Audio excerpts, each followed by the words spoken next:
Good afternoon, ladies and gentlemen. Welcome to Meet Your Makers, where we talk to the writers, the designers, the geniuses, the beautiful, beautiful people behind the games that you and I love to play so very, very much. And today on the show, for the first time, we have Hiromi Cota. Say hello to the nice people, Hiromi. 원내 히로미 아이빈. I'm Hiromi, writer and developer and line developer for lots of things. Lots of things. Observe. Lots. Look upon my work, immortals. Mostly Scion, but plenty of other fun stuff. Nice. Well, let's start right from there. What was the where did you cut your teeth in terms of game design and that sort of thing? Where did you get started?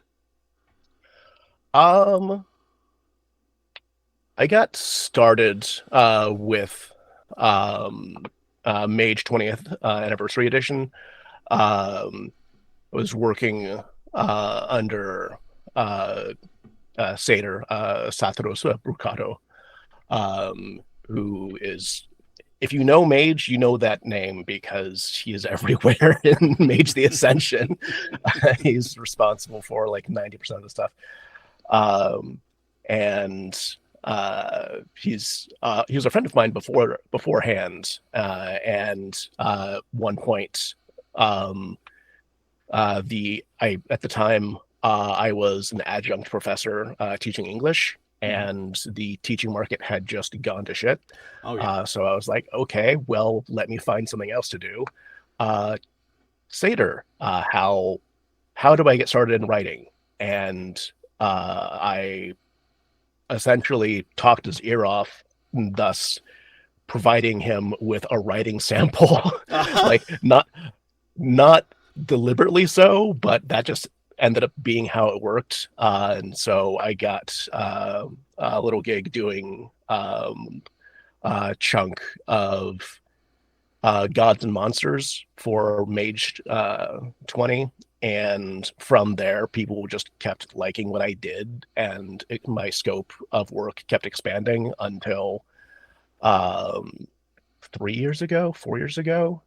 Um, um, Neil wanted to retire from gaming and thus needed someone to pick up the reins of Scion from him. And apparently, I was the first pick. I don't know how I was the first pick, but apparently, I was. Take it. Uh, Take so it. I've been doing that since, and yeah, I just keep expanding what I'm doing, not out of like the need to promote myself or anything, but just out of people liking what I'm doing and giving me more opportunities to do it, which hopefully continues until the point where I like hit saturation and then stays at that level, Yeah, you've got to as start opposed to like, maintaining at some point, right? Just yeah, that's fantastic. I mean, that's.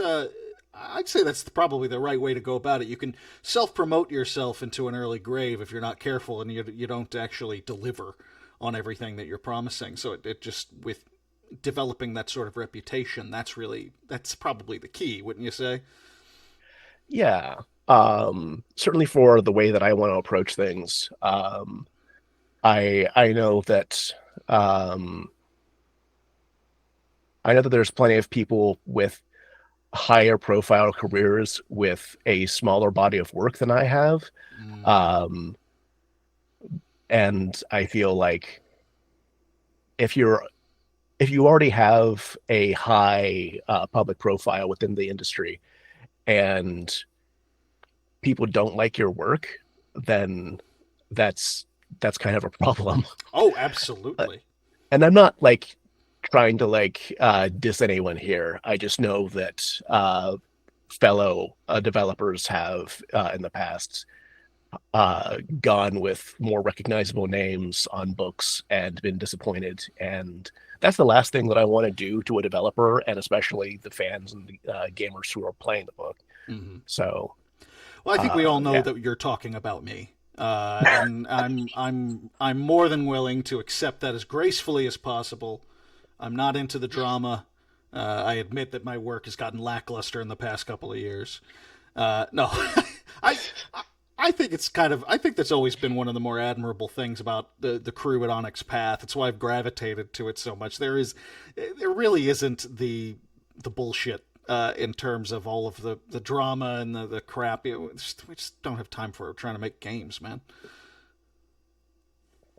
So, where did you get started? Where in not in the games for creation, but for fun? How did you get started way back in the day? How did Little Hiromi get started? That started when I was like, I want to say 4 or maybe 5.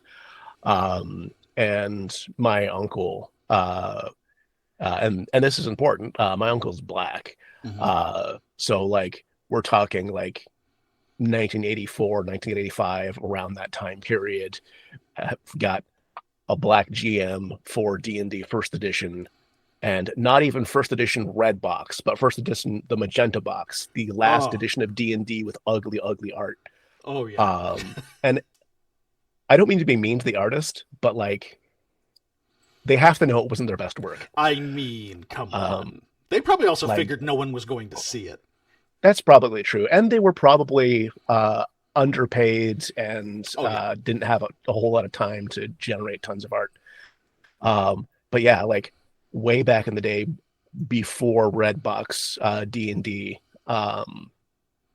we we wanted to play because I think we had recently seen the Lord of the Rings cartoon, or Mm, maybe it was the Hobbit cartoon, or both. I'm not sure. But we, me and my cousin thought that the idea of a fantasy world was tons of fun. mhm. And so my uncle's like, "What? God, I've got a game for you," uh, and set up D&D. And first room that my character goes into is full of sturges, and I don't make the wisdom check. Not that wisdom checks were a thing at the time, but there was a Right. house rule for it. It's sort of like, does your character know what sturges are? And I'm like, no. She know he doesn't know what sturges are either. Right. Yeah.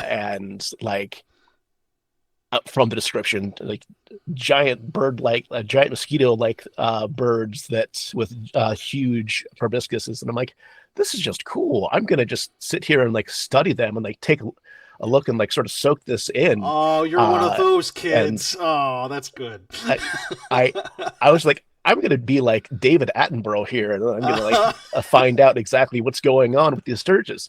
And then they started drinking my blood and killed me. And I'm like, Sure.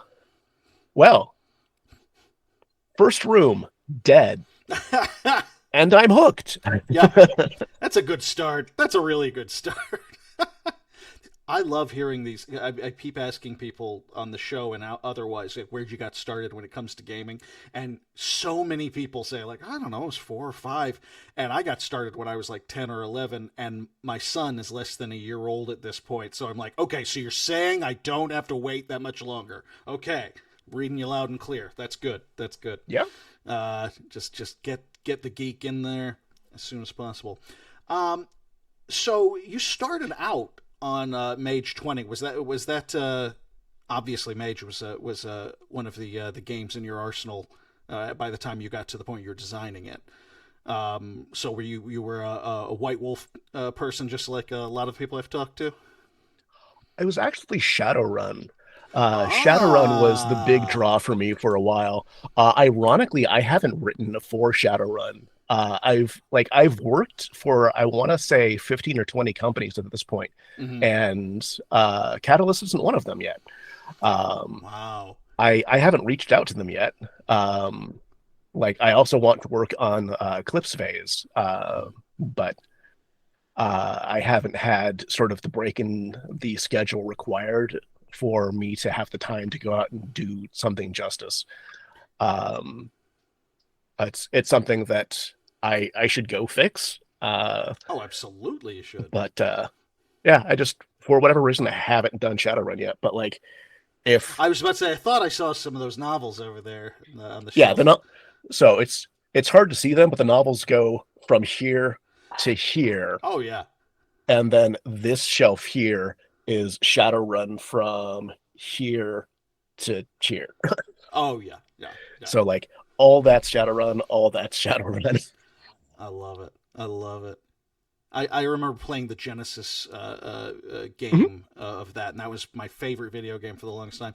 And when someone told me that, because I'd played D&D at that point, but I kind of thought that was the only game in town, like many people did and mhm. slash do. And when one of my friends was like, "No, man, you could do the same thing. That's what it's based on." It blew my mind apart. It was a very exciting moment for old Phil. So, are there any other franchises that you'd like to jump on? You get the if you get the I beg your pardon. If you've got the opportunity, are there any other franchises in particular that you'd really just jump at the chance to work on? I'd really like to work on something for Evil Hat for Fate, Oh, okay. because I think Fate is a sorely underrated system. Mm-hmm. Like it's for folks who aren't familiar with Fate. Character creation kind of goes along the lines of come up with a few short noun or adjective phrases that describe something that your character can do, like something that they're good at. And like it could even be sort of abstract. Like at one point, I had um, a stunt driver who was also a bit of a flirt, and so one of the taglines was "I'd hit that." Uh, so it could apply to many situations. It sure Like could. it could be fisticuffs, it could be stunt driving, it could be flirting with somebody, and Yeah. like the beauty of Fate is that it draws off of that concept, that idea that you can have something simple be a big part of what your character's doing. Um, Amusingly enough, I wasn't responsible for quips being part of They Came I From, was just going to say I'm getting serious. They came from but vibes. quips like work very much in the same line. Yeah. The main difference is that tags in Fate, you keep them for your character's longevity. Mm-hmm. And They Came From, you can swap them out kind of constantly during a game. Like if you use a quip, you can go ahead and like swap it for a new one or keep it for a while. It's I'm not saying that it's better or worse Mm-hmm. than the idea of tags and fate, because there's something to be said with having something permanently and making that sort of your trademark. Mm-hmm. Um, but then there's also something to be said for being able to swap something out if it doesn't quite work for you, Mm-hmm. and to just sort of run through the gamut of the 100 quips. No, that's not right. 150 quips Mm-hmm. in each book. Yeah. Well, that kind of leads to my next question. Tell me about some mechanics that maybe it doesn't matter if you worked on them or not, but like we think about games versus fiction, for example. One of the big differences there is the mechanics and how they can tell the story. What are you've got everything from just random number generators to things like that. What are some game mechanics that jump out at you that really uh, impressed you? um, I have kind of two answers to that. One, Yeah. I don't know that I can do it justice. Okay. Um, and that is the sort of core mechanics behind what is the name of the system?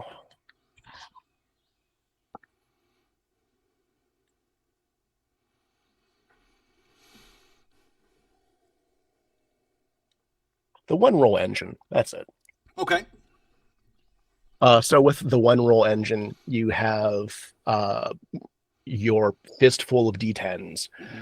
uh, and you're kind of divining patterns out of them. So like you're trying to there are two things that you want to see in your roll. You want to see numbers that match, and you want to see sequences of numbers. Okay. So like the more numbers that match, the wider something is. So like the more effective in general it is. Like this is the part where I'm gonna where I'm struggling to do it justice because it's been a long time since I've played or read those rules. Mhm. Um, but like the idea is that if you have a bunch of matches, then that is power. Like that's you get something done faster. You punch someone harder and do more damage. Okay. And if you have more sets of matches, then it becomes wider Mhm. and you are more generally effective behind it. Um,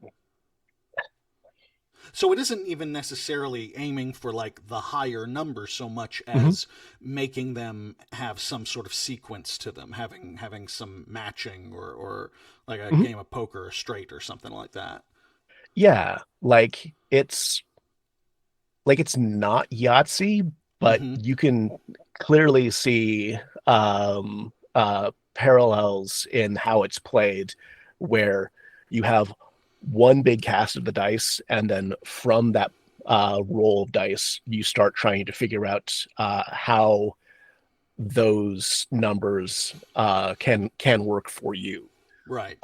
And from like a big enough dice pool, you are guaranteed to have matches. It's just sort Mm-hmm. of a matter of like um, what what those numbers are and how many match. Um, and self-serving answer to mechanics. Here we go. Uh, the cinematics in the They Came From series, Yes. they I don't want to say that they make the game because like the game is a huge concept that wraps around whatever genre that particular They Came From game Mm-hmm. is invested in. But cinematics take uh, a trope within a film genre or TV genre or even book genre and turn that into a game event that Mm-hmm. you can control. Like in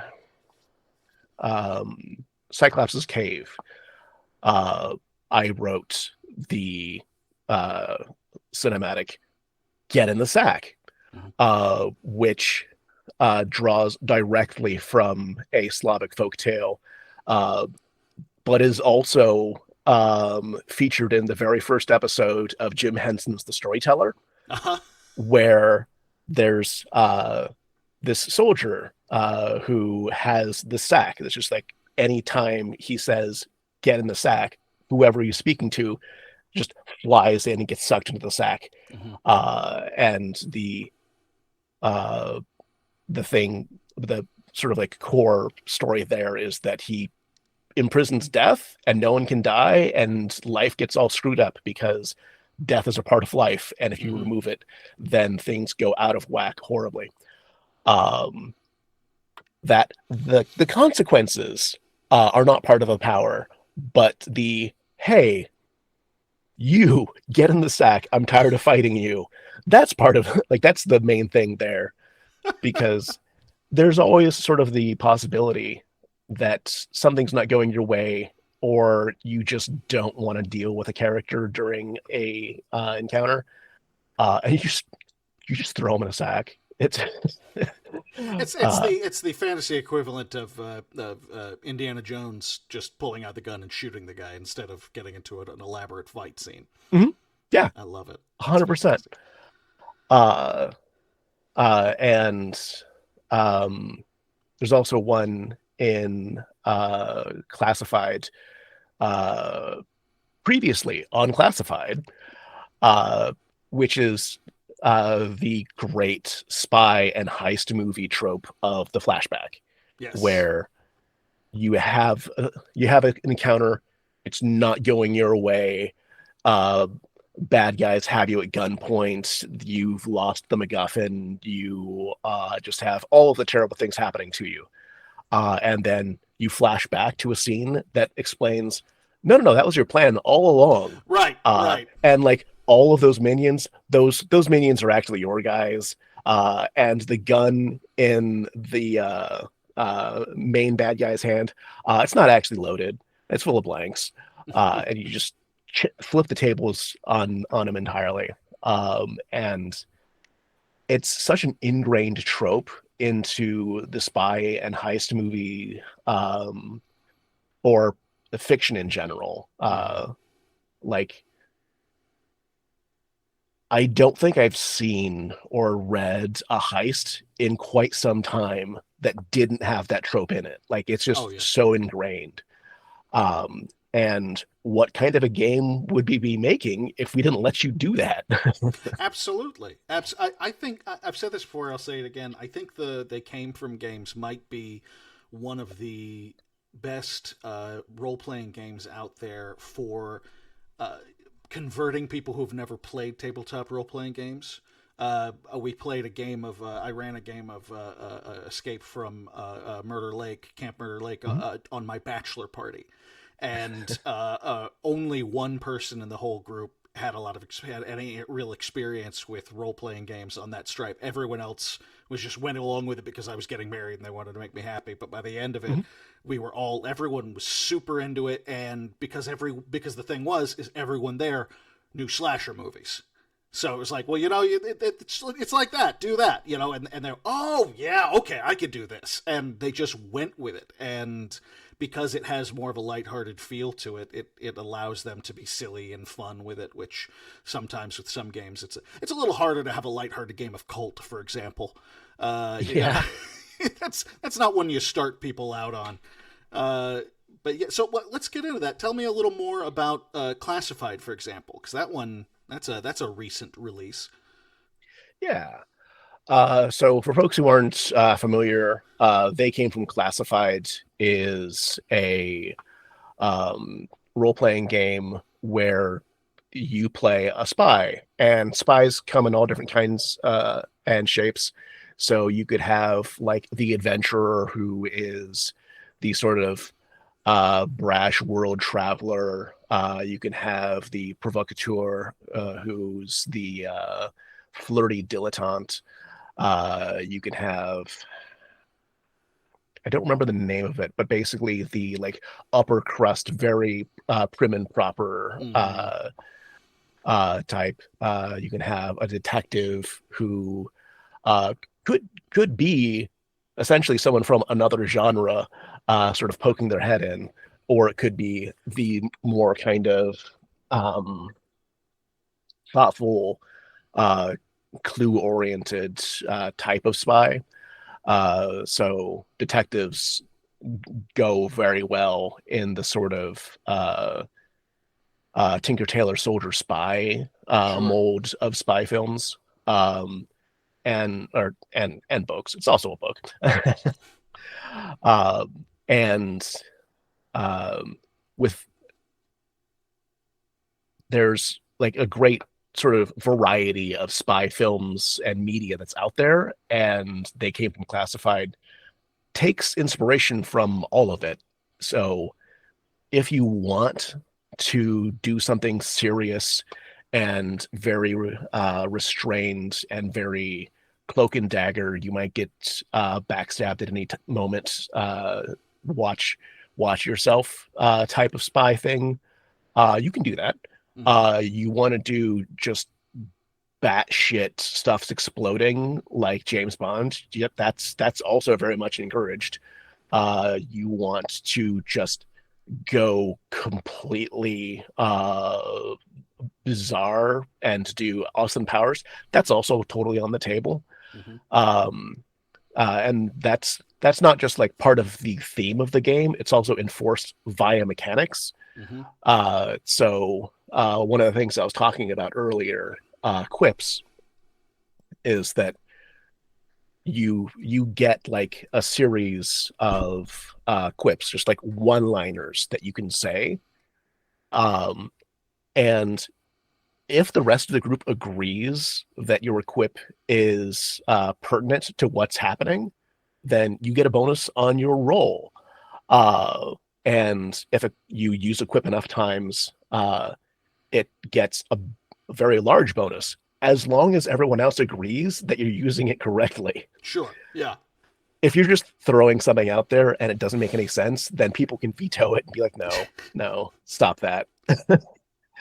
Because it needs to be pertinent to what's going on, or it needs to be funny. Right. Uh, like either one of those will work depending on your group.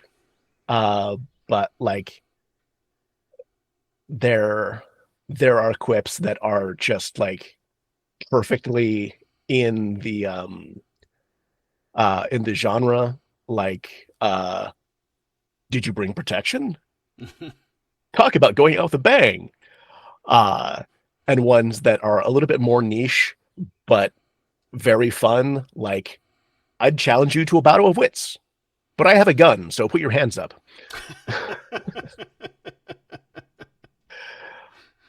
Now, when I think about those that kind of source material, those spy and cloak and dagger sort of movies and media and that sort of thing, it immediately puts to mind more of a solo or at very most like two people. You know, you think of Avengers or you think of the old Mhm. Avengers, and you think of James Bond, and maybe he's got one of his Bond girls or something like that who's helping. How how well does it translate to your average gaming group, which often has as many as five, even six people? Depends on the group. I Sure. think that for groups that are sort of comfortable with turn taking and letting people get a chance at the spotlight, Hmm. it works out fairly well. Um, Sometimes people are the kind of gamers who will sort of um, let someone take the spotlight and then like just kind of continue expecting that that person has the spotlight. Ah, sure. For those groups, it doesn't work as well. Hmm. But if you're well, I take that back. if if you want to spotlight one person and then everyone else is comfortable and likes playing more of a support role, then it can work out fantastically. Yeah. Um, but um, I generally think it's best if people like taking turns and are good at it. Hmm. Um, and um, because of how the archetypes, which are kind of the classes of the game, because of how they work, each person's going to be better at a specific set of spy type skills. So, like, if you have the quartermaster, then gadgets are going to be their bread and butter. Hmm. So if it comes time to need someone to hack something or needs to throw together some inventions or blow something up, then it's probably going to be the quartermaster's job to take care of that. Hmm. Um, Similarly, if you need someone to sweet talk a guard, then you'll want to have the provocateur do that because uh, they they are they're the face of the party, Right. um, and like detectives are clue oriented. I mean, everyone can do a little bit of everything, but like Hmm. people have like things that they specialize in. And so long as the story guide is setting up an adventure that has a variety of things, I think everyone will get a chance to play something and do something that's cool. Um, but you're right. If if people go into it expecting it to be replicating James Bond Hmm.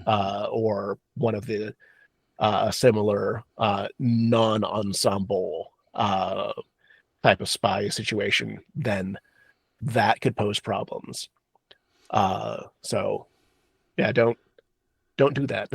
No, you're right though. That is kind of a that's even if the media kind of can put that in your head, that's an issue you can run into with basically any game system. You know, if you've got those people who want to kind of steal the spotlight any chance they get the opportunity to, those people are always going to exist. There's not much to be done about that. Mhm. I'm going to have to insist that we get an Archer style game of Classified going at some point because that would crack my shit up. Yeah. I would love that. Now, what else are you working on right now, or have you been working on? So amusingly, last month, I think like the second week, they came from the Cyclops' Cave came out. And the next week, Classified came out, and the next week, the Tianxia World Guide for Pathfinder came out. And I worked on all three of them. So it was just like a Nice. series of Wednesdays in a row where I was just constantly promoting stuff because there was cool stuff to be had. Um, the Tianxia World Guide is so Tianxia in Pathfinder is an Asian themed continent. Hmm. And for the World Guide that just came out, and for the character guide that's coming out in August, um, we had, I want to say 42 writers, definitely more than 40 writers. Um, and we were all different kinds of Asians, like uh, Asians who were born, raised, and still living in an Asian country, folks like me who are part of the diaspora, Hmm. um, and have multiple, like I'm Okinawan, Yayaman, and Japanese. So like I'm uh, several different minority ethnicities within what's now Japan, as Yeah. well as the uh, majority Yamato Japanese. Hmm. So like there were plenty of us who had these complex identities and um, uh, affiliations with um, different kinds of Asian cultures that don't generally get highlighted. Hmm. So there was a bunch of people who, when they first got a chance to look at the book, were thrilled because no one no one has like authentic Hmong representation in a book. Um, People generally don't see Vietnamese or Indonesian or even Filipino rep in books, but we had like clear influences from all over East Asia, South Asia, Southeast Asia, um, and bits with um, Pacifica. Hmm. So like there's huge amounts of representation that just don't happen because they don't have a wide enough base of writers. And what Paizo did for the book was they hired 42 of us, which most companies can't do, and most companies won't Absolutely. want to do because that is a tremendous amount of shepherding and development that has to go into that. Like hats off to um, Eleanor and James for working with us and making it work that way. James Case and Eleanor Fenor. Damn it, Fenor, I think. I haven't heard it pronounced, so I'm not entirely sure. Sure. Or rather, I don't. No, I've heard it pronounced. I just don't remember it. You don't have to come clean. This is not. It's not that kind of show. Just lie to him, Hiromi. Come on. Uh, but yeah, like that came out recently. If you play Pathfinder and you have any interest in traveling to the Tianxia continent, then you should check the book out. Or if you're an Asian gamer who wants better rep, then check it out because it is chock full of it. Now, along that subject line, I mean, obviously, like you said, Paizo has the resources to be able to uh, take it to that level of making sure that the cultural representation is well honored and that sort of thing. Are you seeing within smaller games companies at least an effort to go in that direction too? I mean, how much more work is there have Yeah. to be done on that sort of thing?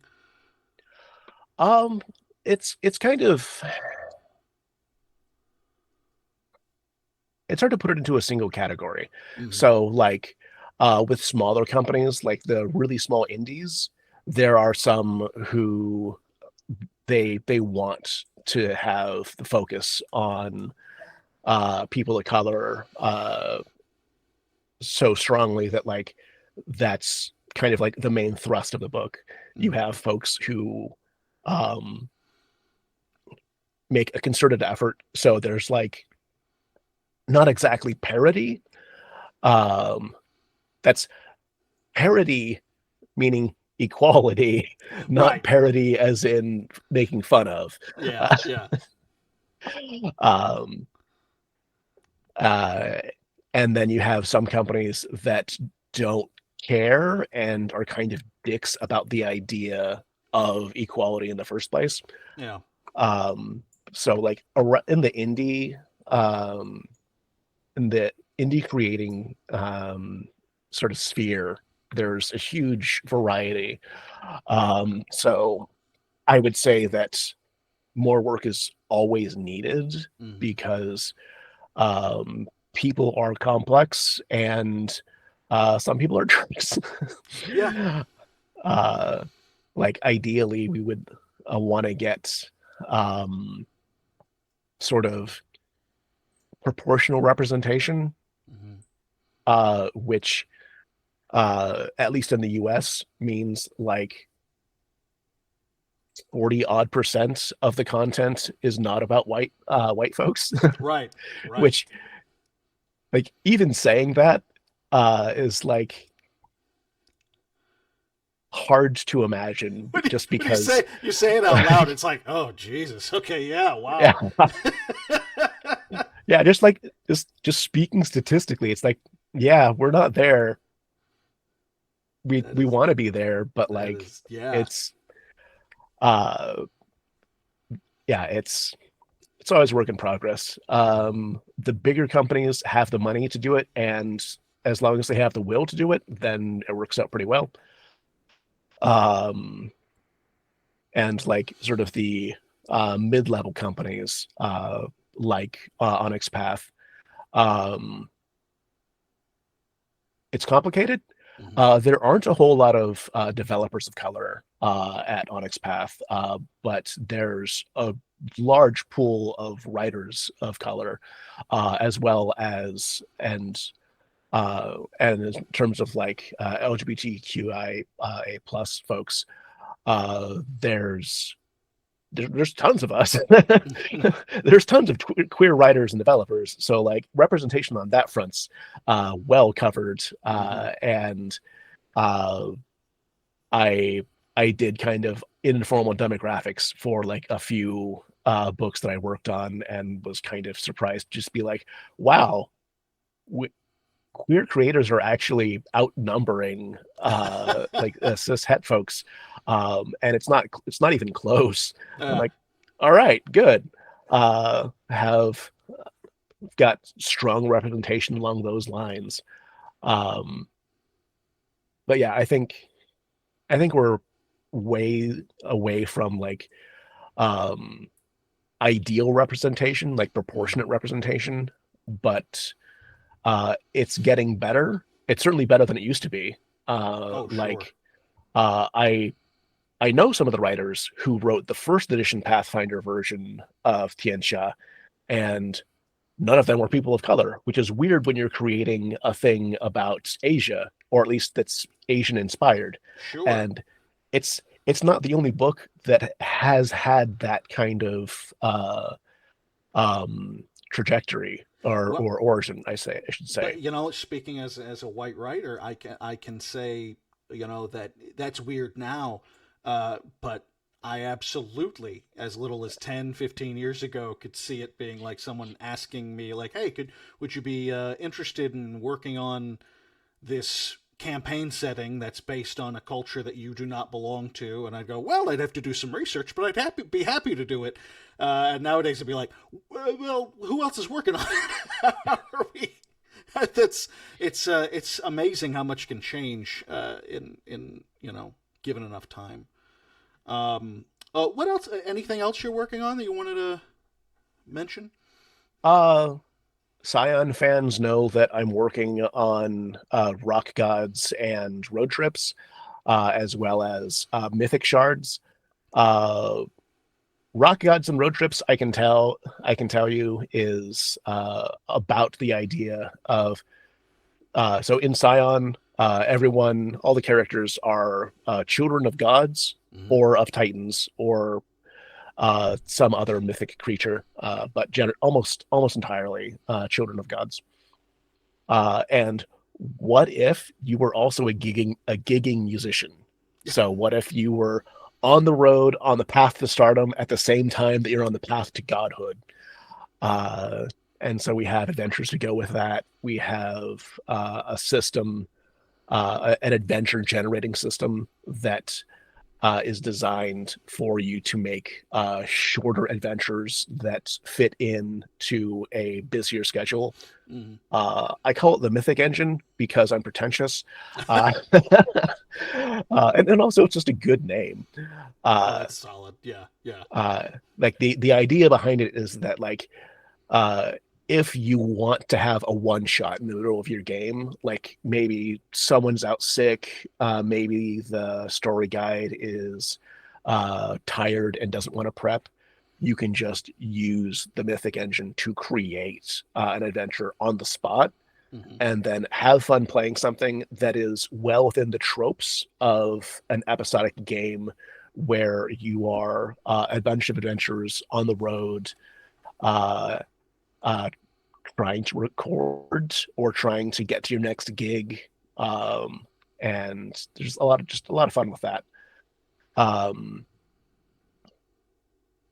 Mythic Shards, I can't talk very much about. Yeah, don't Uh, don't break an NDA for my show. Right, old yeah, yeah. yeah, folks who find out more about Mythic Shards, um, I can say about Mythic Shards that the idea behind it is that um, it is a collection of different settings for Scion. Mm-hmm. So instead of what we have now, which is urban fantasy, and usually high urban fantasy, where people haven't necessarily directly interacted with a god or with their Scion, but everyone knows someone who has. Mm-hmm. Like it's that level of sort of magic in the world. Um, and Mythic Shards is, what if that wasn't the setting? What if we had a different setting? And I think folks are going to be pretty excited when they start finding out what settings we have, because I'm excited about them, and I made them. Mm-hmm. That's always a good sign. uh, yeah, they're just a lot of fun stuff out there. Uh, uh, I don't know when I'll be able to talk about that. Probably for Onyx Path Con. Mm-hmm. So that'll be a couple months. But um, what else am I working on? Working on something for Paizo. I can't talk about it. I can't even tell you the name. Oh, okay. That's good. See, that's even mentioning that's going to build anticipation, and that's what we do. That's what the show is all about, building anticipation.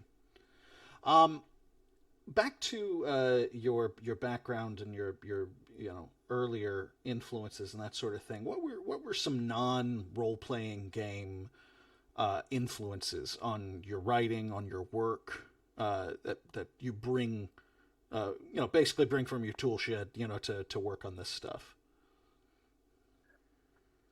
Oh, um, for a while, I was a pretty big board gamer. Well, I take that back. I was a moderate board gamer.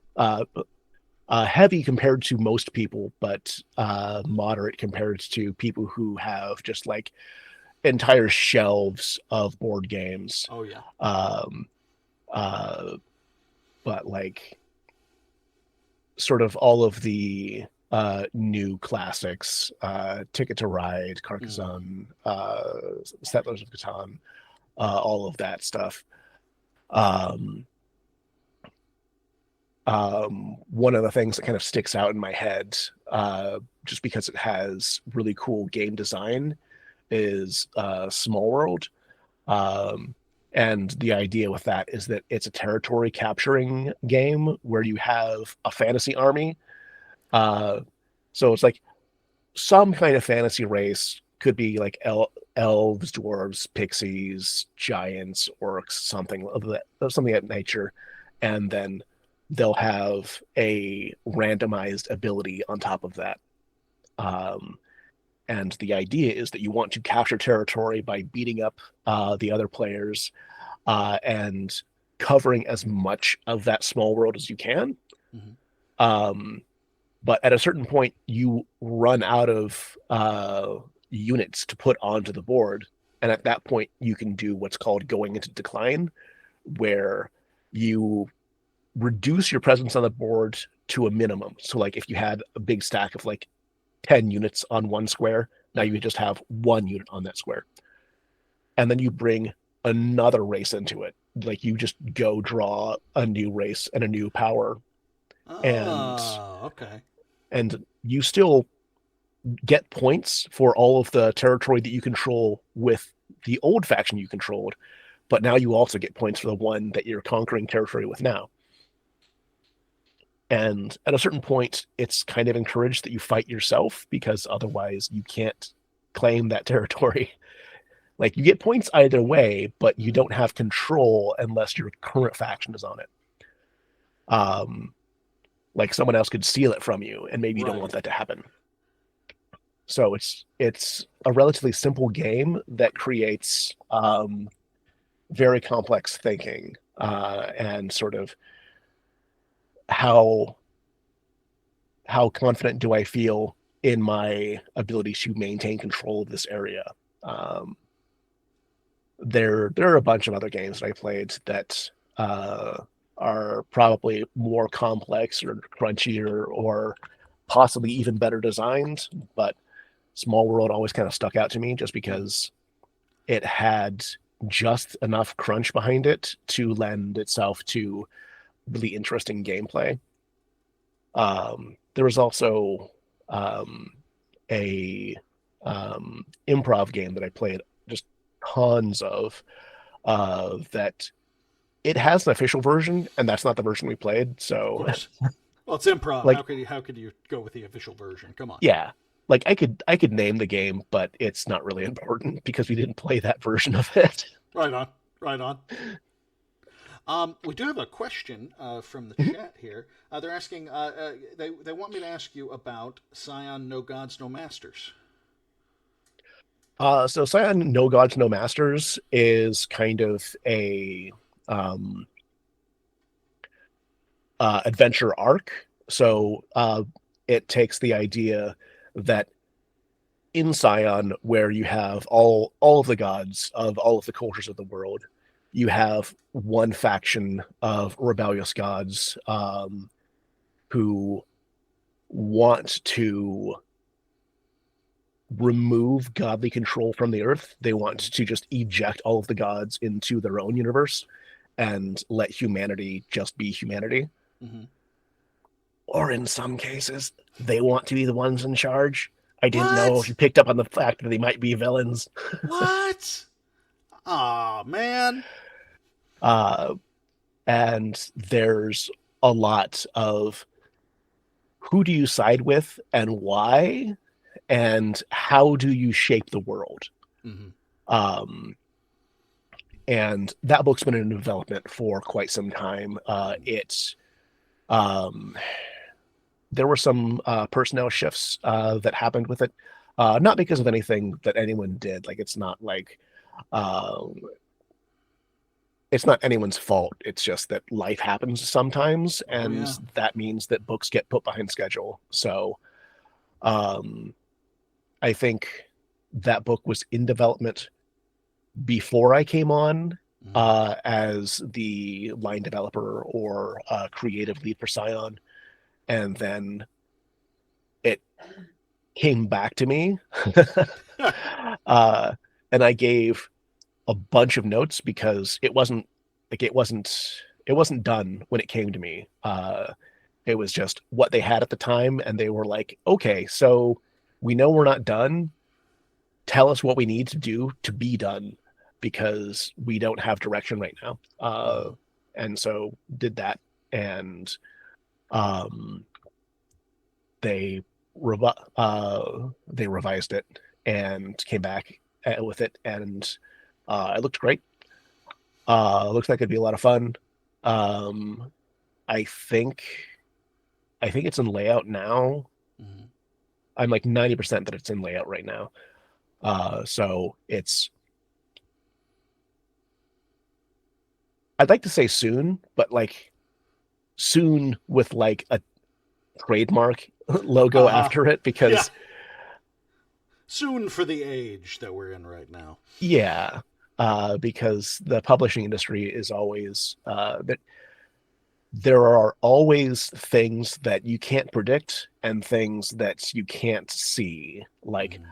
I have no idea how busy the layout people are. I know that layout is very time consuming. I know because I've done it on a small scale, and I've done layout notes for folks on a larger scale. So, like, I see how complicated it is and how time consuming it is. Um, but like, there's not a whole lot left that needs to happen to it. Mm-hmm. So I would be shocked if it didn't come out this year. Mm-hmm. Um, in terms of like what month, I couldn't say. Like, it might be next month, it might be December, might be any time in between those. It's just a matter of like when things happen and when printers are ready to do stuff. Mm-hmm. Um, Although when printers are ready to do stuff is less of a concern with most of the books being print on demand these days. Sure. But yeah, it's All right, everybody. So keep your pants on. It's coming. It's around the corner. Hiromi said so. We're holding you to that. Uh, all right, we're almost out of time, but I wanted to ask. This is one of my favorite questions to ask. Right about now, what would be your favorite game to just I know the folly in talking to game designers is when you bring up the idea of playing a game for fun because now it's work. So but if you had any choice of any game, someone said, hey, I'm going to run this game for you with some really cool people. You don't have to worry about anything. You can just hop in and play. What game would that be? What game would you request? I think I would request Cyberpunk Red. Okay. Um, I know some of the folks who worked on that. I've read through the book, but I've never gotten a chance to play it. I mean, for that matter, I haven't played Cyberpunk or Cyberpunk 2020. Like, I haven't played any of the Cyberpunk games except for 2077, and that's not the same Right. because that's not paper and pencil. Right. But the world sounds like it's a lot of fun. I love cyberpunk. Cyberpunk the genre. It's hard for Mm-hmm. me to love cyberpunk the game when I haven't played it. Sure. Uh, Sure. but Cyberpunk Red seems like it's a fun take on the genre and the setting, and like it has a lot of fun things to offer. Mm-hmm. Um, and if I played it, I'd probably try to snag Aaron Tarbuck, who works for our Telsorian and is far more familiar with the setting than I am. Uh, but like, Aaron and me go back a while, so I think that that would just be super fun. That's fantastic. Now, on the flip side of that, what's a game that you're always ready to run as a storyteller or a game guide or something like that? What's one you're just like, okay, yeah, give me 5 minutes to find a table and I can get a game going. I could probably run a game of Scion Mm-hmm. at any time. Uh, I I don't, because I like crafting things a little bit more precisely. Mm-hmm. But if it was a one shot and we didn't really care about continuity with anything, Mm-hmm. then sure. Like, um, it it's a game that I've been working on for years, and It's a game that I've played on camera a fair amount. Hey, there you go. That Uh, helps. yeah, like and plus it's a game that's essentially about people's cultures and how those cultures interact with the greater world. And it's probably hard to see my bookcase, but from here to there to there to there is all world culture books. So um I have probably a little over 100 books on world cultures, mythology, legends. You're a minor Uh, enthusiast. Yeah, yeah. yeah. So I, no matter what someone's background is, I can probably pull up something that they haven't seen before, haven't heard before, or maybe something that caters to what they're excited about. Uh, Kind of depends on what we're feeling that day. But Oh, yeah. yeah, Scion's probably the answer there because I'm very familiar with it. And I'm also hyped about it. If I ever stop being hyped about it, I will have a problem. Yeah, it's time to move on to a new franchise at that point. Yeah, but Oh, no, I love it. So I'll I'll keep doing it as long as they let me. that's fantastic.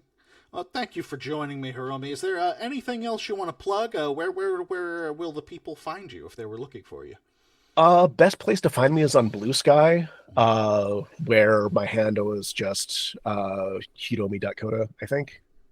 Pretty sure. Let me double check that right now before I send people no, there's no dot, just Hiromi Cota. Uh Hiromi Cota dot blue sky dot social or BSKY because they're silly. Yeah, it's fine. BSKY, great, good. All right. Well, ladies and gentlemen, I've been your host, Phil Keeling. Look for me on most platforms as Phil Makes Monsters or He Makes Monsters.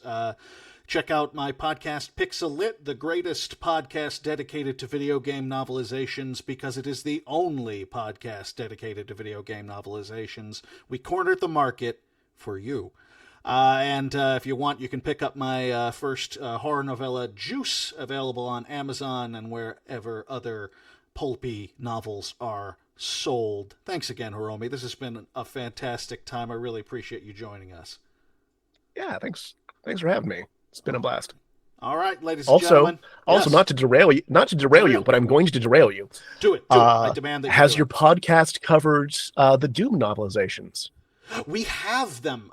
We are going. We're kind of going back and forth on whether or not we want to do those because there are parts of it. There are aspects that feel a little problematic, and we're not sure we want to get into it. That's But very fair. They yeah, were we written a haven't. while ago. Yeah, yeah. What would be your advice on that particular series? Um,